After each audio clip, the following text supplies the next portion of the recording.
Oke, masih bersama saya Budiman Tanurjo di Satu Meja The Forum. Saya berpindah ke Yudhya Alamsyah, pengacara dari Liga Akbar. Mas Yudhya, jadi Liga Akbar mencabut keterangannya diberikan tahun 2016. Dari keterangan seperti apa dicabut seperti apa, Yudhya? Ya, pada saat diperiksa di Polda Jabar, klien kami Liga Akbar mencabut beberapa poin. Pada keterangan 2016 itu ada poin-poin yang cabut. Di antaranya terkait dengan kronologis. Pada saat terakhir kali Liga Akbar bertemu dengan Eki dan Vina. Apa? Nah, pada saat terakhir kalinya ini dari BAP yang 2016 itu bahwa pada saat Eki, Vina dan Liga Akbar nongkrong di warung depan SMA 4 itu pada malam harinya di BAP yang lama nih yang 2016 itu mereka bertiga berjalan bersama ke arah jembatan Talun yang tujuannya itu ingin ke Kuningan. Nah, di situ terjadi adanya teriakan, diteriaki, dilempari dan dikejar. Nah, sebenarnya keterangan tersebut itu tidak ada peristiwa tersebut. Yang ada bahwa pada saat Vina, Eki dan Liga Akbar di warung depan SMA 4, nah ini Eki dan Vina ini berpamitan duaan ini untuk menuju ke Kuningan, sedangkan Liga Akbar ini tidak ikut dengan mereka. Nah, ini peristiwa kronologisnya itu terputus di situ. Oke, baik. Saya tanya ke Liga Akbar ya. Liga, kenapa dulu Anda memberikan keterangan seperti yang Yudhya Alamsyah terangkan tadi? Apa yang terjadi? Ada tekanan atau situasi seperti apa? Karena saya juga awalnya nggak tahu kalau itu mau ada pemeriksaan, tiba-tiba kan dijemput di rumah tuh. Di rumah dibawa ke Polres Cirebon Kota. Saya nggak tahu itu kalau mau ada pemeriksaan BAP. Enggak, tapi ketika Anda diperiksa memang cerita seperti tadi? Ya, diarahkan, Pak. Diarahkan? Ya. Yang mengarahkan siapa, Liga? Pemerintah. Saya sudah mengatakan saya tidak ada di situ dan saya tidak tahu. Artinya diarahkan oleh siapa? Pemeriksa. Oleh pemeriksa? Ya. Lalu kemudian Anda mencabutnya di mana? Mencabutnya di Polda, Pak. Di Polda sekarang dicabut? Ya, di BAP yang dahulu saya cabut, Pak. Oh, waktunya begitu panjang. Kenapa dicabutnya baru sekarang? Ya, karena dulu saya awam hukum, tidak tahu kalau BAP itu bisa dicabut, Pak. Sekarang udah tahu hukum? Didampingi kuasa hukum saya, Pak. Oke, jadi kuasa hukum mengkonstruksikan ulang dan kemudian mengarahkan Anda untuk mencabut BAP? Tidak. Itu karena saya sendiri, Pak. Saya konsultasi dulu apakah BAP yang dahulu bisa dicabut atau tidak. Tapi semata-mata ketika 2016 Anda diperiksa semata-mata hanya diarahkan ya untuk bercerita seperti itu? Iya, Pak. Dan ketika keterangan Anda dibawa ke persidangan juga tetap seperti itu? Tetap seperti itu, Pak. Baru kemudian sekarang kemudian dicabut ya? Dicabut, Pak. Oke, baik. Kembali Pak Sandi, ini ada seperti benang kusut itu. Sebenarnya apa yang terjadi sih, refleksi internal dari kepolisian itu?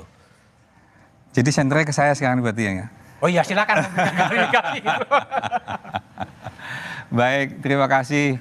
Sebenarnya kami sangat terbuka untuk bisa mendapatkan informasi apapun dalam rangka untuk memperterang tindak pidana yang terjadi. Masukan-masukan dan saran itu menjadi sesuatu kritik yang membangun buat Polri. Kami yakin dan percaya kami belum sempurna. Tetapi kami akan berusaha yang semaksimal mungkin. Makanya tadi kita buka dalam bentuk hotline. Kalau memang ada hal-hal tertentu yang sudah ada yang sesuai. Masuk hotline, banyak? Banyak, 180 lebih. 180 lebih? Iya, gitu. Berupa saran, masukan dan sebagainya. Tadi saya sampaikan di awal. Jadi kalau seandainya memang tidak sesuai ataupun mungkin tidak menjawab pun bagi saksi ataupun bagi tersangka boleh. Oke. Menolak juga boleh. Mencabut juga boleh. Asal ada alasannya ya? Iya, silakan saja. Itu kan menjadi bagian dari pembuktian. Yang jelas bahwa sebagai garis besar kasus ini tadinya dilaporkan kan laka lantas. Kecelakaan lalu lintas, kemudian tim dari kepolisian datang ke TKP, kemudian diketahui karena dilaporkan oleh laporan masyarakat itu adalah laka lantas, maka diproses sesuai dengan ketentuan laka lantas yang ada. Ketika hadir di sana ternyata karena tadi saya baru merilis untuk update kasus dan sebagai informasi tambahan bahwa besok pagi insya Allah kasusnya Peggy dilimpahkan kejaksaan. Peggy dilimpahkan kejaksaan? Iya. Berarti pra-peradilan bisa gugur ya? Oh, bukan masalah gugurnya, itu bagian dari dinamika yang hukum. dilalui. Iya, tetapi kerja keras penyidik itu telah bisa menyimpulkan bahwa kasus tersangka Peggy besok pagi dilimpahkan kejaksaan. Tadi saya update. Oke. Nah, salah satunya adalah kita menjelaskan ulang dari awal. Kasus awalnya adalah laka lantas. Kemudian ketika polisi bekerja. Ketika di TKP awal ada salah satu korban yang namanya Ananda Vina itu belum meninggal. Makanya ketika mau dibawa ke rumah sakit menunggu mobil karena mobil yang dipakai mobil sedan nggak bisa untuk membawa. Kemudian mobil datang dibawalah petugas untuk ke rumah sakit dan ternyata dalam perkembangannya Vina juga meninggal. Kalau yang Ananda Kiki almarhum dia sudah meninggal di TKP. Dari keterangan awal informasi masyarakat karena laka lantas, maka diproses setelah dikembalikan jenazah langsung dimakamkan. Namun setelah itu baru beredar bahwa Pak kemarin ada keributan, Pak kemudian ada informasi lain yang dikumpulkan oleh penyidik dan ternyata ada suatu hal yang kejanggalan di laka lantas tersebut. Kenapa kok laka lantas itu janggal? Karena kalau dibilang itu adalah laka lantas, helmnya tidak lecet. Tidak lecet? Helmnya masih utuh.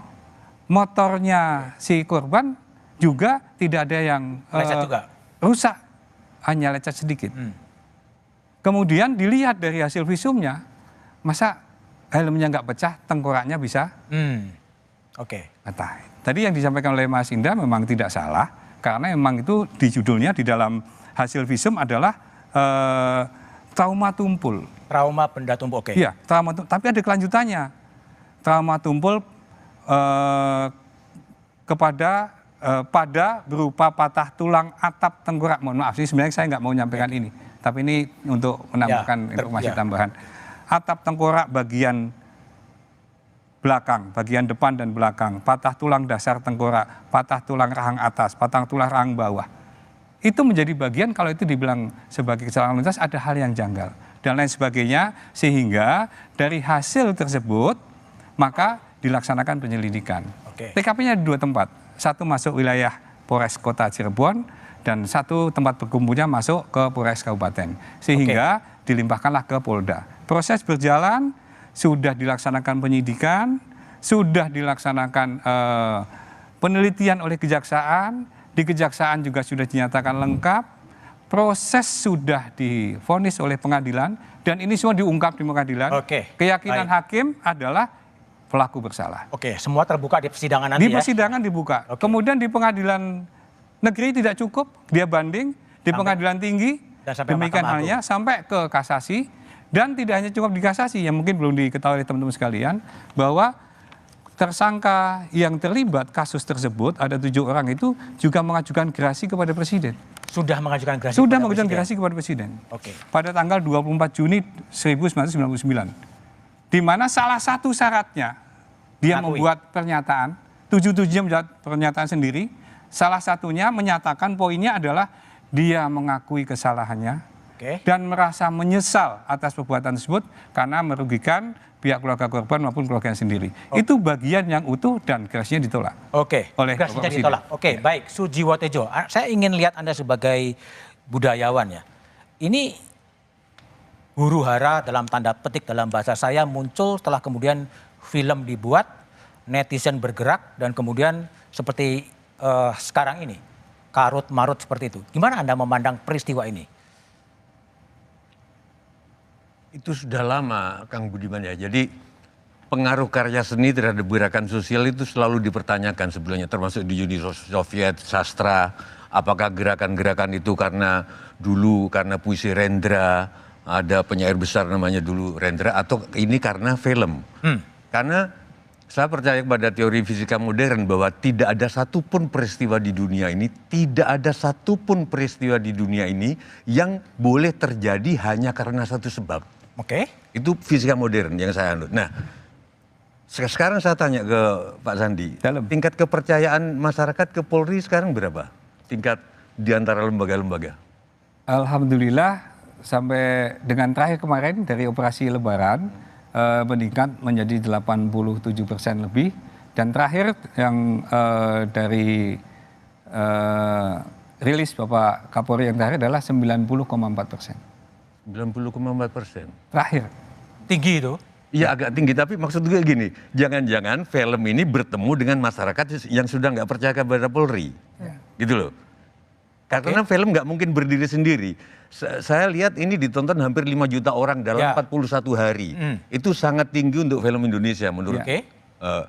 Jadi bagaimana itu ditonton dan tiba-tiba mendapat pengakuan netizen, kalau tidak dibarengi oleh frekuensi harus ada resonansi.